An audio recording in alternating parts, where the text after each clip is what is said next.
Nga skenat prestigjioze të Berlinit në zemër të Shkodrës, dirigjentja e njohur me famë botërore Elda Laro ka marrë drejtimin e orkestrës simfonike të qytetit. Lajmi u konfirmua nga kryetari i Bashkisë Shkodër Benet Beci në rrjetin social Facebook, ku shkruan: "Siç e dini mirë tashmë, në cilësinë e kryetarit të Bashkisë Shkodër zgjat të besoj profesionistëve e të flas me punë. Zonja Elda Laro është hyrja re në ekipin që drejton asetet kulturore të Shkodrës, ndërsa orkestra simfonike e qytetit ton ka shumë punë të bukura para, të tjerat janë Dok Rahini, sukses artistëve." Vetë dirigjentja mirënjohur ka shprehur kënaqësinë e saj për këtë bashkëpunim përmes një videoje, duke theksuar se eksperienca në koncertin e tenorit të famshëm Ram Lahej në Shkodër i la mbresa të paharrueshme, duke bërë të pamundur refuzimin e kësaj ftese.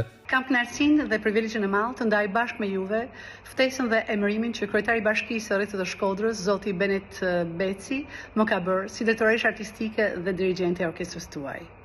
Eksperienca që kemi ndarë së bashku vitin e kaluar në qershor të vitit 2024 bashkë me tenorin e mrekullueshëm Ram Lahej më ka lënë mbresa dhe kujtime të paharruara, prandaj edhe ftesën e tij e kam pranuar me zemër të hapur. Bashkë me kryetarin e bashkisë dhe gjithashtu me drejtorin e përgjithshëm zoti Pandilaço, po punojmë shumë për të organizuar koncerte highlights, duke sjellur artistë shqiptar të mrekullueshëm, të cilët performojnë në të gjitha skenat e botës. Gjithashtu dëshirojmë që qyteti i Shkodrës të kthehet në një vatër kulturore me cilësi akoma të larta artistike kulturore.